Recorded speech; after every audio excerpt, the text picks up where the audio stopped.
Good afternoon, friends of the Jose Manuel H Garage channel. Today I'm going to make a different video from the ones I usually make, which, as you know, are always about car mechanics or motorcycle mechanics. But today, in case it's useful to anyone, a friend of mine asked me to do it because he's fed up with paying more money than he thinks is appropriate each year to have his heating boiler serviced.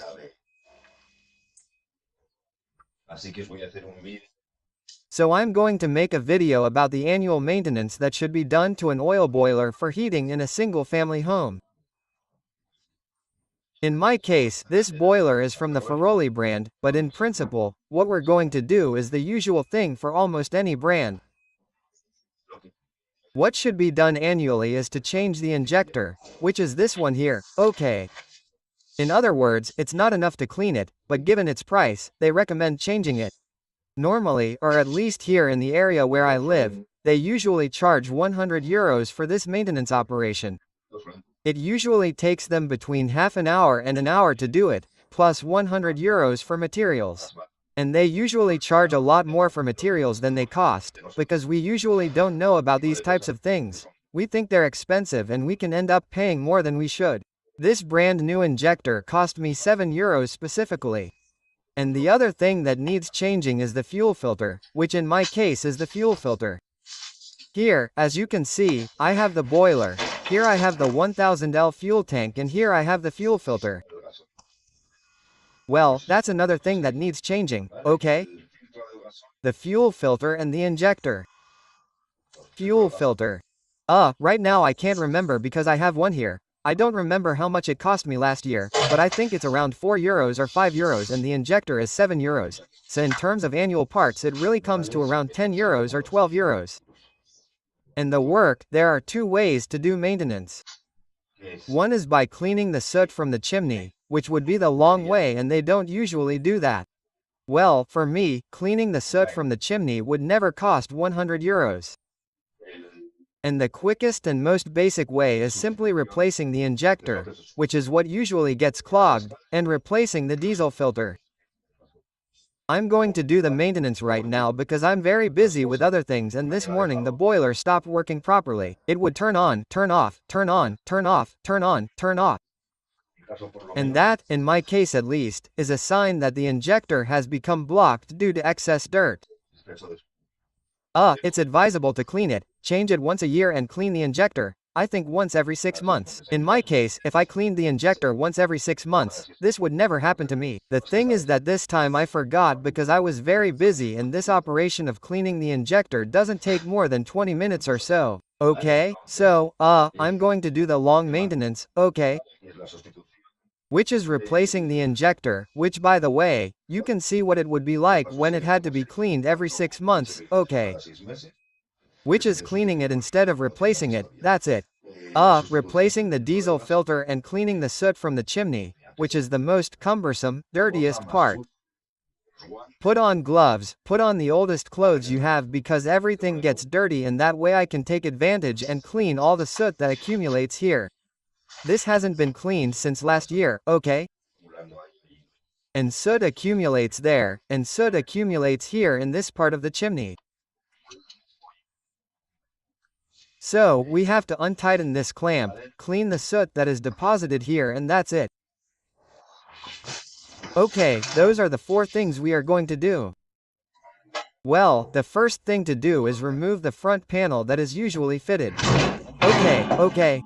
In this case, you see, I was able to remove it with one hand. Well, the next thing to do is remove the protective cover of the boiler, okay? On the body of the injector, or rather, the injectors, and I don't remember the technical name for this right now.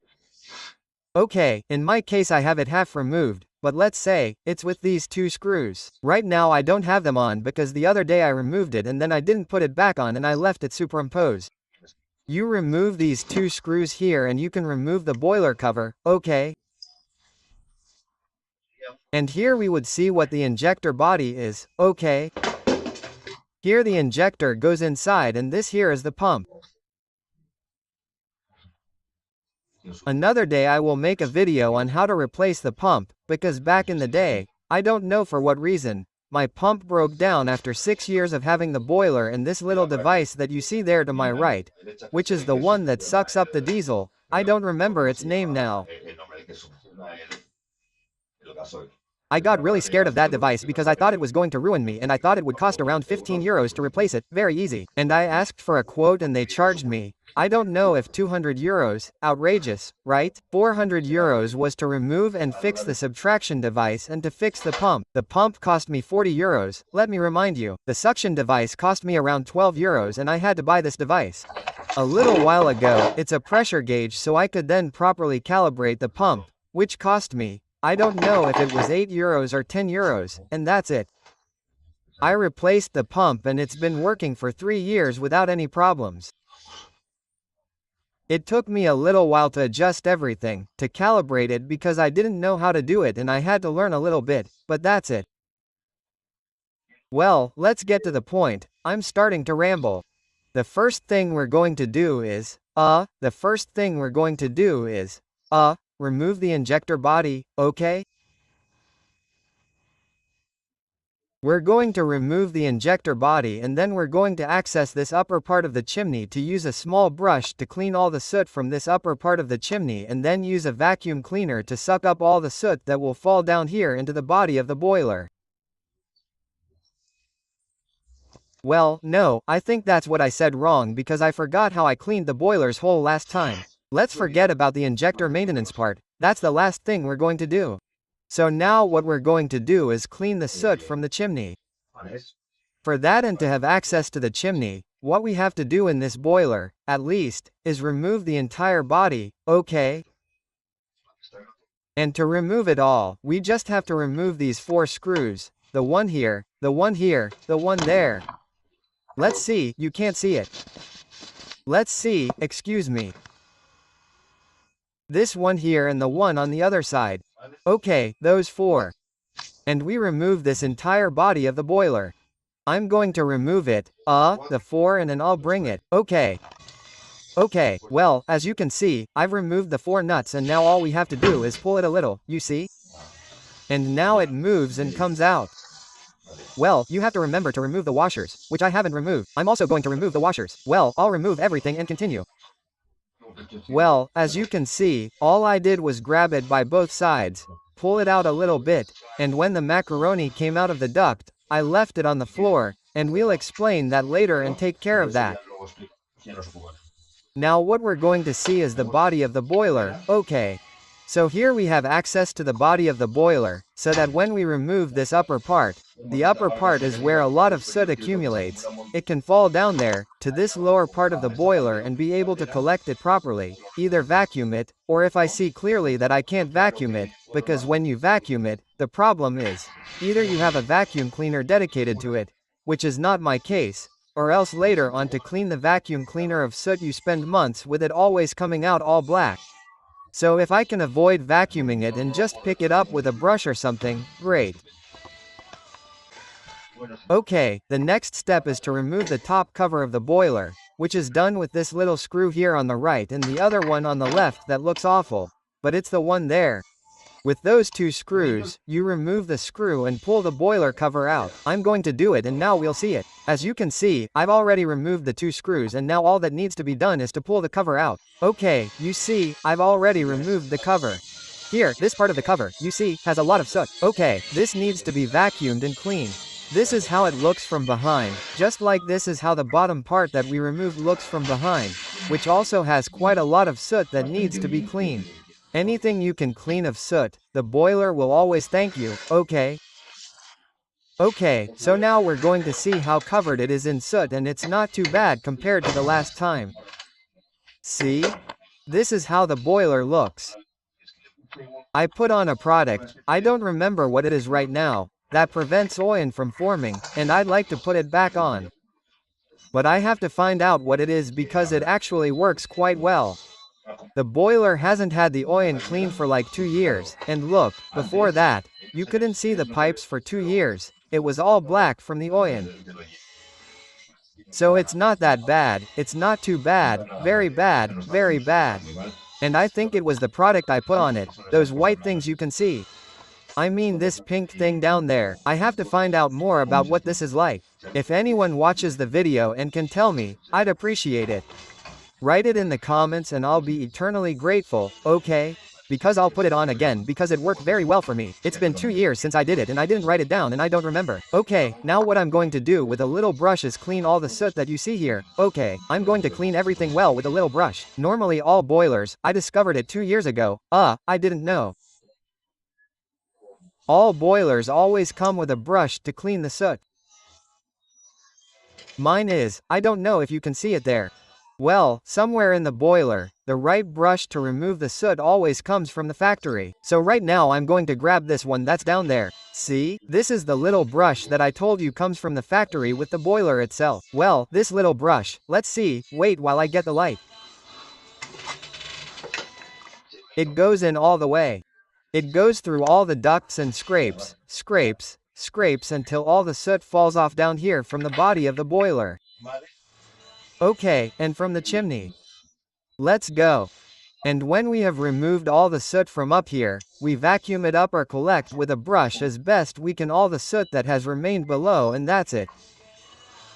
The most tedious and complicated part of boiler maintenance from my point of view would now be done, which is cleaning it of soot.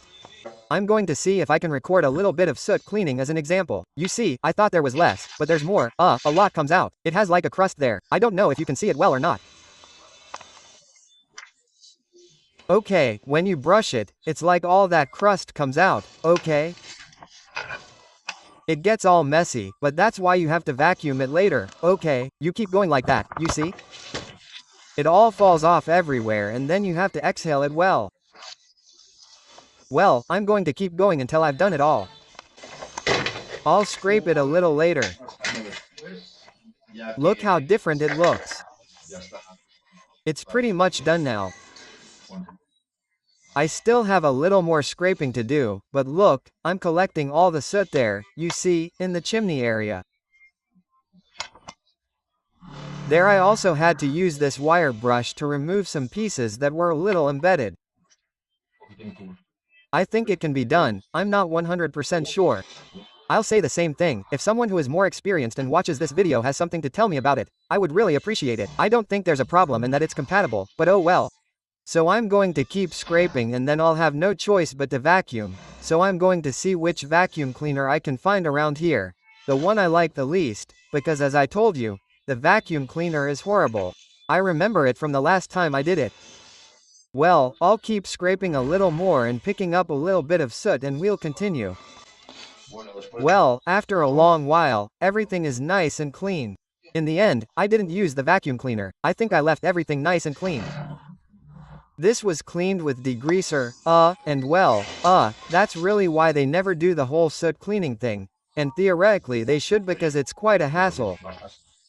It took me about half an hour, which is not really a problem. I mean, for what you pay, they should do it and bring their own vacuum cleaners and all that kind of stuff, because when they came to my house, which they've only done once, and asked me for my own vacuum cleaner, well, it was all a bit of a mess.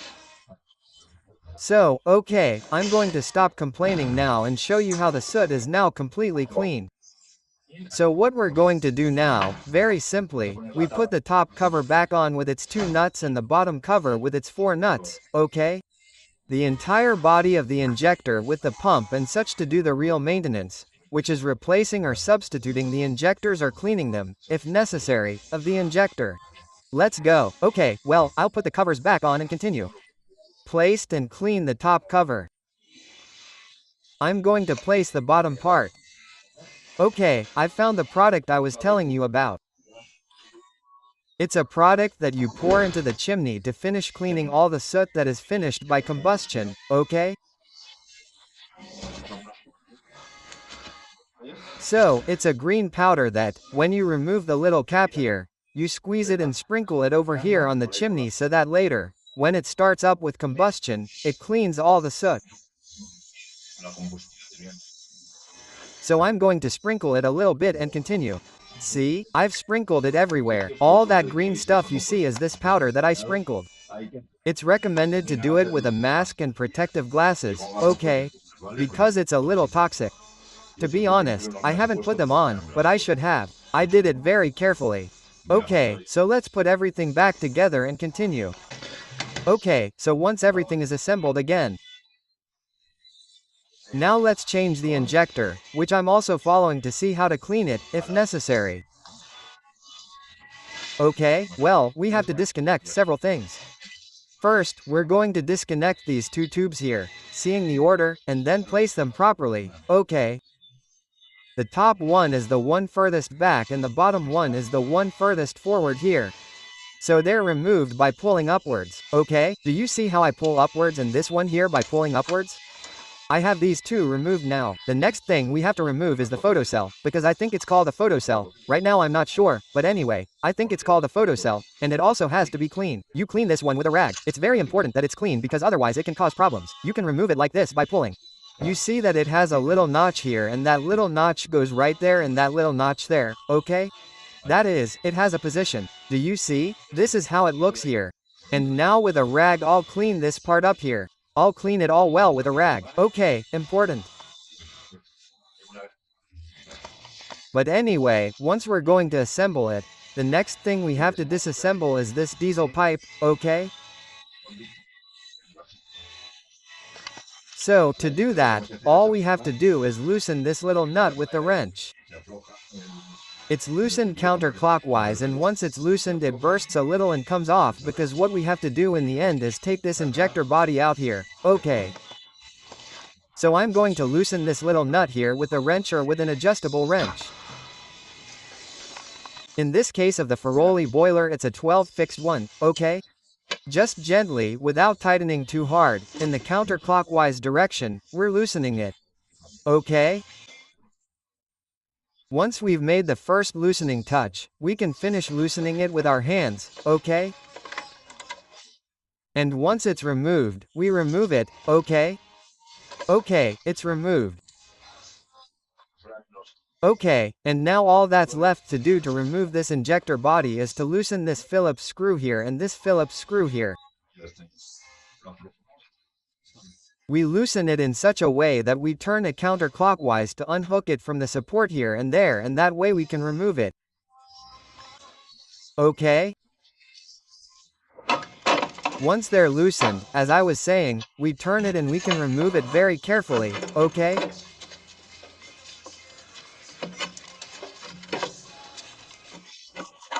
Let's see that this cable is getting in the way a little bit.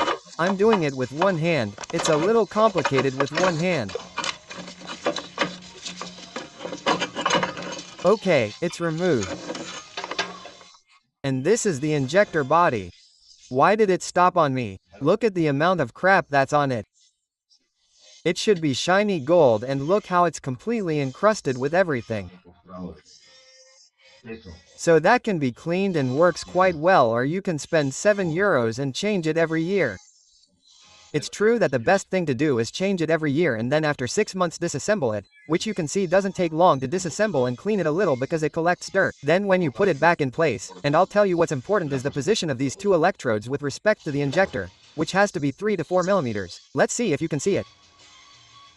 Now we'll see when we put it back in place. Okay, well, since I'm going to take it to be cleaned, what I'm going to do is remove this black connector here. I'm going to pull this black connector down and uninsert it from here, okay? In other words, I'm going to pull this rubber band out and pull this connector down, so that it's free from here and I can take it away to clean it and disassemble it. Okay, I'm going to do it and I'll show you now. Okay, the first step was to take the rubber band out of its seat, see? And now I'm going to pull this black connector down, see? The connector is now removed and I have it freed up. Now I'm going to take it to a more comfortable place, because I'm quite uncomfortable here to clean it, okay, and change the injector. Before starting to replace the injector, well, you can see that there are quite a few soap deposits here. You have to clean it well, okay? With a very clean cloth, clean the entire duct, because cleaning is always very important. And once it's clean, we start to disassemble the injector. Well, this little tube is clean, okay? The actual seat of the injector. And now we're going to disassemble the injector. Well, we're going to start disassembling this injector body or whatever it's called. And to do that, the first thing we have to do is to carefully determine the position, because what we're going to remove is this part here. We're going to take it out, and then to put it back in place, we have to put it in the same position. So we see that these two little white things are just one to the left of this red connector. Okay, so this is a first reference. These two little white things here to the left of the red connector. So, what we're going to do now is loosen this screw here, and when we loosen this screw here we can extract it, and also as soon as we extract it, what we have to do is clean it. Look at how it looks. It's not that I don't have very good light to show it to you, but let's see. Yes, look how good the light is. Well, that's it, we have to clean it. Well, first, let's loosen this screw and pull it up. Well, before removing it and putting in a new one, I wanted to show you how it looks. I just wiped it very gently with the cloth. And look how it looks, okay? I mean, it was just superficial grease, there's nothing else. Just by doing this, cleaning it, we put it back in place and it would work perfectly again. Another thing is that for its price, €7, they recommend changing it once a year, because eventually this little pore of the injector and such gets clogged and loses performance and such. It's not so thin anymore, so thin, but right now, with this cleaning, the boiler should work perfectly again. Now I'm going to remove it. I'll take advantage of the fact that I have this vise here, so I'm going to grab it with the vise and with a 16mm hex, okay? Turning the blades counterclockwise, it would come out, and this way it's more comfortable. I've always done it by putting here. Well, I've done it all my life for 2 or 3 years only when I learned, putting a wrench here, an adjustable wrench, if I don't have the right size, and then turning it with another 16mm wrench, and that's it. I mean, you don't need a bench or a vise or anything. Okay, in the end the bench thing didn't work so well for me.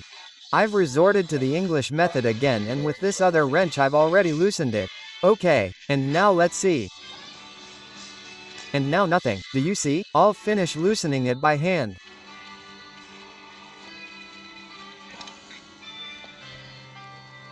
And look at the black coming out of the injector. This is like the filter, okay? Well, the black coming out of the filter, I'm going to see how it looks if I clean it with the rag. Well, as you can see, I also cleaned it with a little bit of a rag. So, a little superficially, all the black has come off and now it looks better. I mean, it wasn't that bad, all I needed to do was clean it a little with the rag. Okay, now I'm going to put the new one in. Well, I'll take the new one, screw it on. And now to fix it, I'll polish it a little, but don't overdo it, you don't have to overdo it, and tighten it. And that's it. I decided to do a thorough cleaning, and I did it with a little brush dipped in gasoline. Okay, look how it turned out. It's completely free of any traces of carbon or soot or anything. And then I also sanded it a little bit because it had quite a crust that the gasoline wouldn't come off. Okay, so once this part here is clean, I don't remember what it's called, and we have the new injector mounted. What we need to do is mount this on the injector. As we said before, I mount it and continue. Let's mount it, very simple. We reinsert this satellite, okay, downwards. We secure it with this screw, and the important thing is the distance. Do you see? Let's see, so that it can be seen in good light. Do you see the electrodes there? The distance from the electrodes to the injector is about 3 millimeters. So that's it, this goes up and down, okay? This thing goes up and down, so, by hand we raise it, we lower it until we leave the electrodes at 3 millimeters, and once we have it at 3 millimeters, between 3 and 5 millimeters, approximately. And if not, try it, tighten the screw well, it will stay fixed, it won't move. And now, reconnect these two little cables that, remember, were attached. Just insert them through the little hole and that's it. Okay, one and the other. Let's see, I can't see. Okay, all the way to the top.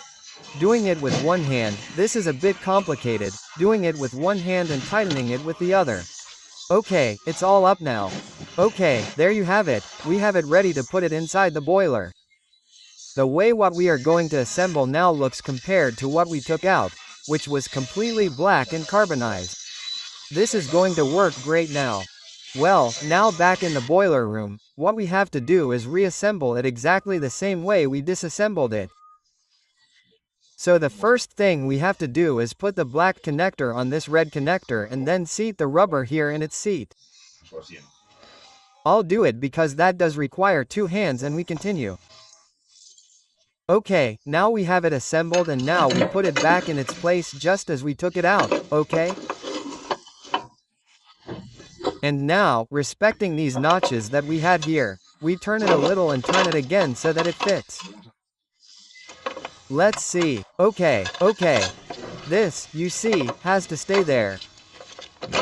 It's tightened and there we tighten it. I'm going to tighten those two screws and continue. Okay, the next thing is to put the photocell back in its place after having cleaned it well with a cloth. Do you see that it's completely clean? Many times the injector is not dirty and simply because it is dirty the photocell has that effect of turning on and off and simply by taking the photocell out of its seat, taking it out, cleaning it, putting it back in and it would work. But come on, since we're at it, we also clean the injectors and that way we get rid of any doubts. Okay, well, as we said, it had a pivot that has a position, we face it. And push it like this. Ready, and the photocell is already installed. Okay, the next thing we have to do is place these two little cables where we had them, which was the top one. It went in the back. Let's see, excuse me, I'm kind of falling. And the bottom one went here in front, it's just a matter of inserting it. Okay, that's it. One and the other. Okay, so now all we have to do is place the diesel pipe. Okay, so the important thing to make it look good is, look, I'm going to pull this out a little bit here so you can see it. Let's see if I can make sure you can see it well with the light. Let's see, excuse me. Let's see, I'm going to try to pull it out more because you can't see what I want you to see. See? Look, what I want you to look at is the tip of the tube. It's rounded, okay? It's like a kind of rounded head and this here where it has to go is also another rounded part. One is concave and the other convex. So, the first thing to do is to face it well and that this rounded part here is well placed and well faced in the rounded part here. And once you are sure that it is well placed and well positioned and they pass one with the other without moving it, you can now tighten the thread, okay? But do not put it without looking and tighten the thread because then you could have diesel leaks there. First, face it well, place it well, that the concave part fits well with the convex one, well facing each other and then we screw this nut. I'm going to do it because I need both hands in width. Let's continue. Well, now we have everything done. Change the injector and now what we have left is to change the diesel filter. But before changing the diesel filter, I prefer to test that the boiler works properly, that it turns on and, well, I was saying that I should test the boiler, that it turns on and stays on completely and doesn't turn off after 5 or 10 seconds and then turns back on and so on. Well, I forgot to tell you that to do all this, you have to have the boiler turned off, okay? With this little thing at 0. If not, we'll mess up, but we'll mess up. Okay? Well, once everything is in place, before putting the protective cover on, we're going to check that it works properly.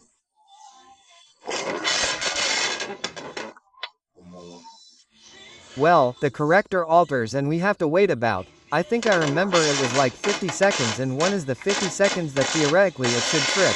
But let's see if it trips now, because he wanted to keep us waiting for 50 seconds.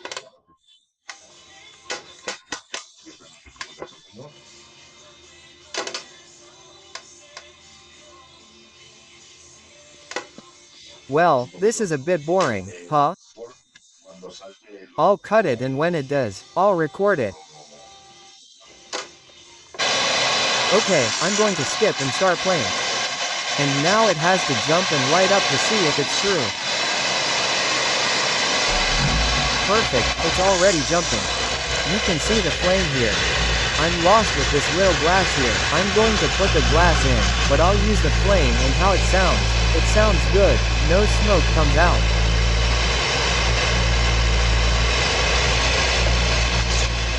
If by any chance it sounds bad or it doesn't burn well, then what you should do is adjust it with the energy regulation screw so that it saves or enters more, that is, so that it requires the right air-fuel ratio. Okay.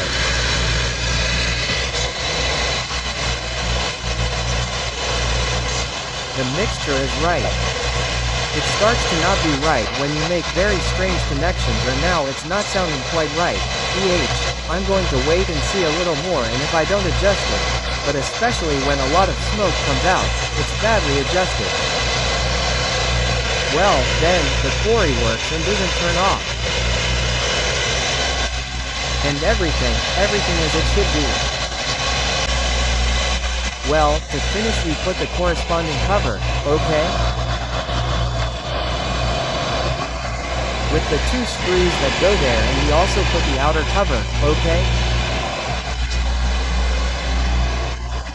That goes on top, that goes with these lugs for those who, if there is someone who didn't know.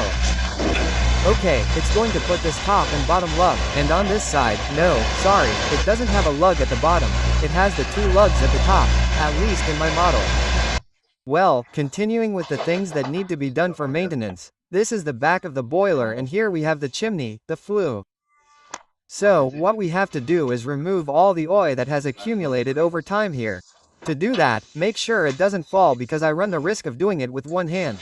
We remove this clamp. Okay, we remove the clamp, and once we remove the clamp, we can remove this here. I'm going to do it with the other hand because I can't do it with my hand. Look how it was. It was completely full, huh? I don't know how I could have gotten so distracted. Well, this goes in the trash and we tap it a few times here so that everything that's left falls out. In this way, we can make sure that there is no more soot, and that's it, it is reinstalled. Another maintenance task is done with. As you can see, it is very simple, it is simply very dirty. To finish adjusting the boiler and to make it perfect, the air-fuel mixture, the correct skeletal mixture, it is not usually necessary to adjust it again if it was working well before, when changing the injector, but if the injector does not have exactly the same characteristics as the previous one because one of the parameters has been modified, which I think is the case with me, then the adjustment may have gone a little bit. So, what you have to do is adjust it. Don't be alarmed because the adjustment is very simple, simply with this screw that you see here, okay? Which in the case of this Ferroli model is a hexagonal key, okay? Here I have, in other words, an Allen key. Moving it in one direction or the other moves this strip that you see here. Do you see that it also has a measurement scale? You can take the reference value where you had it. Right now I have it there at 15 millimeters, okay? It's 10, I have it at 15 millimeters anyway to get the starting point, and then moving it in one direction or the other you can see how the color changes. Well, I lost this little glass and I put this cover on it, but anyway, now I'm going to remove this cover for the glass and then to adjust it well, seeing a little bit of the color of the flame and especially the sound and that no smoke comes out. I mean, it doesn't sound bad, because if it's very badly adjusted it comes out a lot of smoke. Well, it doesn't matter, it keeps moving until the sound of the boiler when it's on is either flat, it's flat, no smoke comes out and the color of the flame is a blue color, in other words, adequate, not strange, okay? And with this we would finish adjusting it. To do that, what we have to do is get the boiler to start up, okay? So what I'm going to do to get the boiler to start up is to raise the required temperatures. Right now, since it's only radiant, I have the heating temperature at around 50 and the hot water at around 40. Here, I have the hot water at around 40, but the heating temperature thermometer broke, but anyway, it's like, I'm going to raise it and set it, I don't know, to full blast so that it's always working because it takes a while to regulate it. And to regulate it properly, well, it needs to be working. So the first thing I'm going to do is set this to full blast, to 90, so that the boiler trips, and I'm also going to take advantage of the time it does to see through the viewer here. I'm going to unscrew this a little bit to see through the viewer what kind of flame it's making.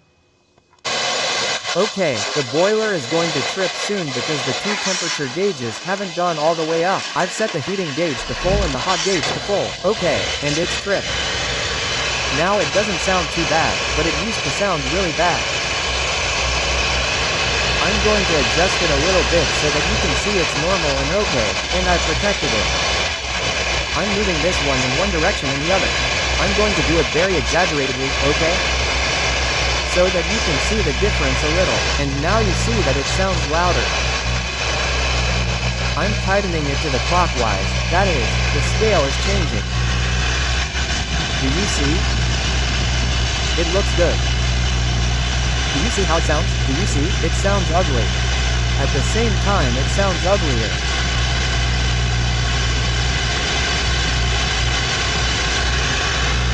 And let's see if you can see the color of the flame there a little. It can't be seen well. It's already frayed.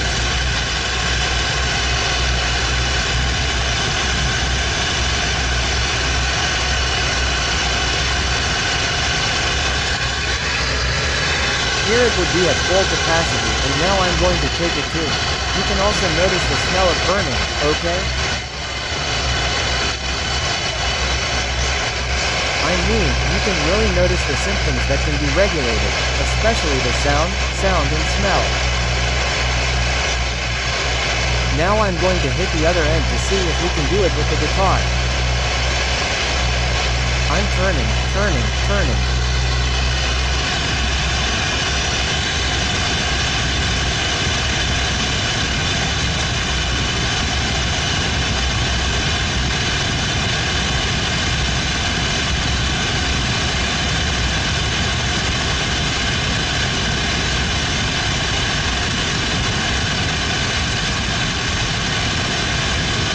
This would be just right.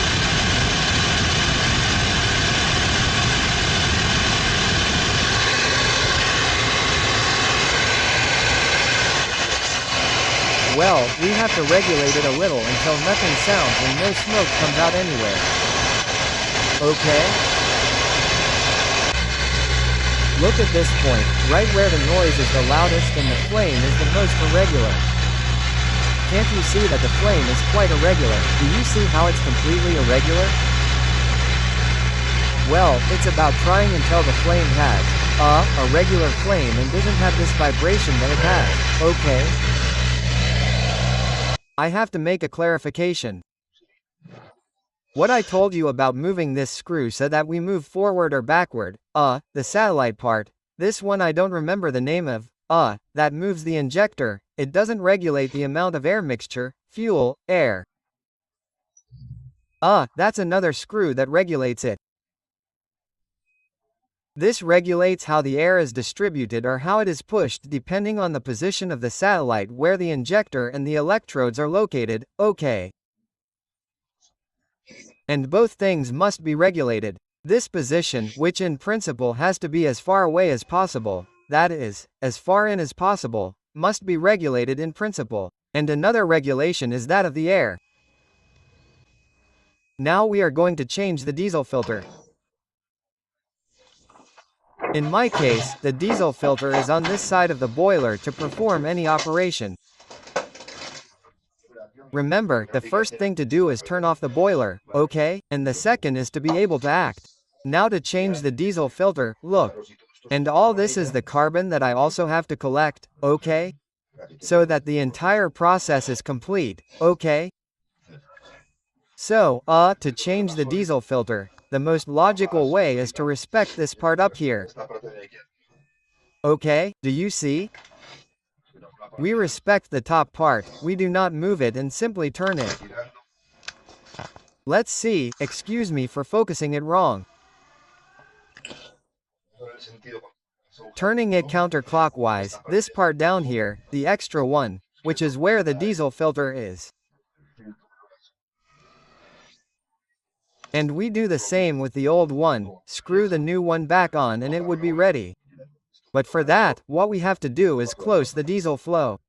To close the diesel flow, what we have to do is this little key here, put it on this side.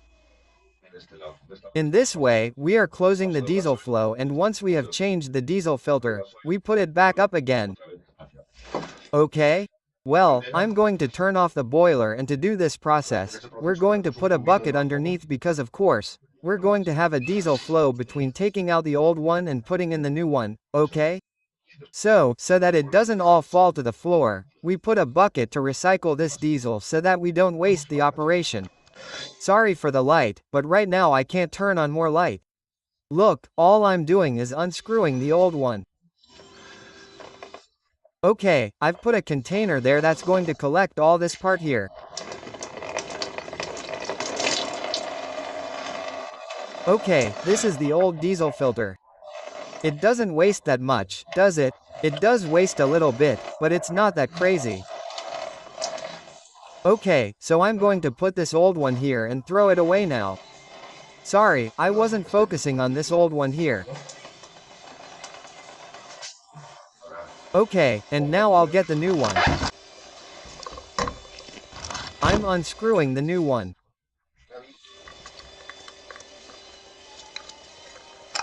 Do you see? This is what the new filter looks like. Now what I have to do is screw it on. Let's see if I can do it and record it.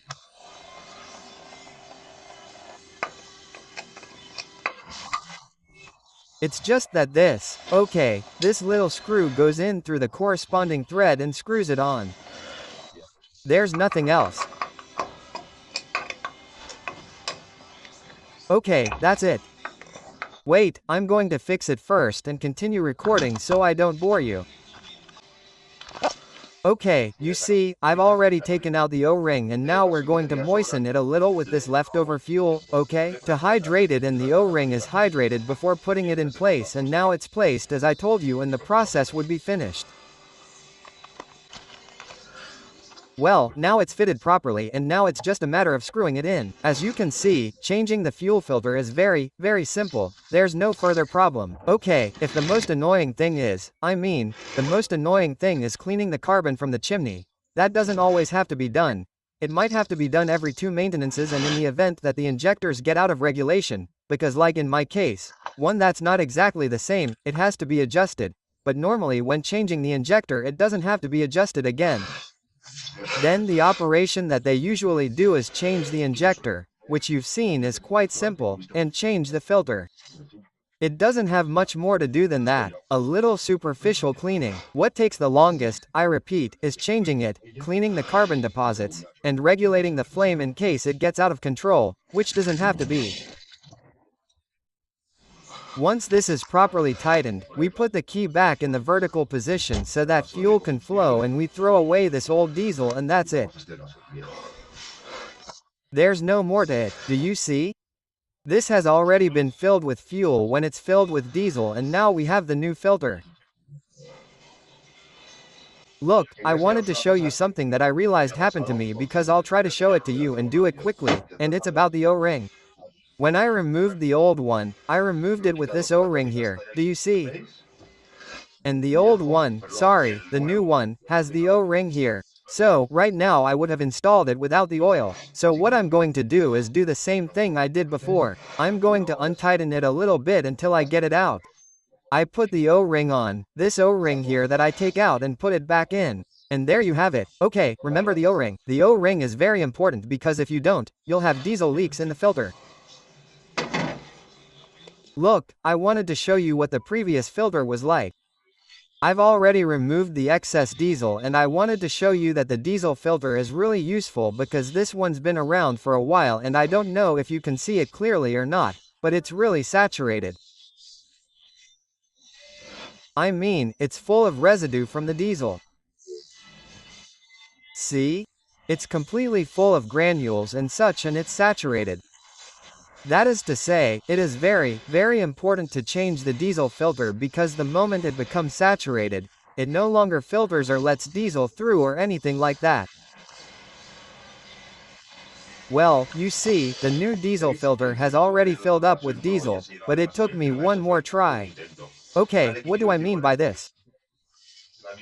I started the boiler again and the pump started sucking up diesel, but it didn't have enough. So, it didn't end up turning on and the little red light here came on. Okay, I turned it on again and on the second try it started without any problems because the diesel filter was completely filled again and the circuit now has diesel pressure again, okay? In other words, sometimes the first time it won't start after changing the filter, but normally it should start on the second or third time. Once the diesel filter is properly filled, this is the same as changing a car's diesel filter, exactly the same thing happens. I want you to see it with the filter removed so that you can see the level of contamination that this filter already had. Do you see? It was completely saturated. The filter cost me about 12 euros. I have to look at it, I'm not sure, but it was about 10 euros. Okay, the filter could also be cleaned a little, do you see? If we tried to clean it, we could definitely get more life out of it, but anyway, I don't know if it's worth it or not.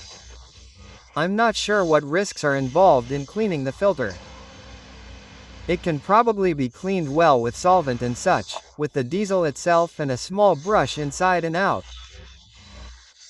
Being very careful not to break any grooves and to be able to give it more life in case we are a bit short on money, but anyway, so you can see it. Well, I hope you liked it. I don't want you to get scared thinking that it's complicated, because the complicated part, I insist, is the regulation. But come on, the regulation, regardless of whether or not you have the engine, as long as you have a flame, see, now it doesn't make any noise or anything, it works fine. I had to leave the box here, and that's it, perfect. Okay, it didn't turn off because everything was at the temperature it should be. It's not that it's broken, nothing. See? It was working fine and everything was fine. Everything was fine. Well, I insist, in the end, you just have to change the diesel filter, which you've seen is very easy, and change the injector, which, if you recall, isn't that big of a deal. The regulation, well, as long as there's no smoke coming out of here. If there is smoke, depending on the color, whether it's black or white, it's because the air-fuel mixture regulation is wrong. If there is no smoke, but you have that little sound, that vibration like I had, it is because of the position of the bowl that you would have to find by inserting it in, taking it out until it stops making noise and does not vibrate like it does now, and there is no more history. I mean, a lot of people have come to me before when I did not know how to do this. Without the machine, I mean, it's not the most important thing to do without the machine. You just need to have a bit of ear and experience, but I insist. I'm being very heavy-handed about this topic because I don't want you to be scared. It's not that complicated. I mean, it doesn't have to be adjusted all the time. It just sometimes loses the adjustment when changing the fuel filter, and if you do everything yourself and you see that you didn't manage to adjust it properly or such, a technician who comes just to adjust it will always charge you much less. Demand that they come with the machine because that way you'll know that it's perfect. No need for ear or experience. The machine itself has much more ear and experience, okay? And what they're going to charge you for changing all the material plus the material and such that you've already done is not the same as simply adjusting the air screw, adjusting the screw on the bowl, okay? They won't like it, I suppose, but hey, when we're in a crisis and the family economy is screwed, the best solution is to try to learn to do things yourself, which is kind of the philosophy I have when my family budget is tight. If I have a family budget, then logically I prefer to have a technician come in. Hey, I'll give them work, since I like it when they give me work, and everyone is happy. But when there's no family finances and everything is very tight, you have to try to learn to do things yourself. Okay, well, I hope you liked it, and if you liked the video, then give it a like. That way I'll know that you liked it, and if not, then give it a dislike, and that way I'll also know that you didn't like this video. If you want to make any comments about it, all comments are welcome. And any suggestions or any technical aspects that you think can help improve the knowledge of whoever may watch this video and myself, Well, I greatly appreciate it. Regularmente. Bye.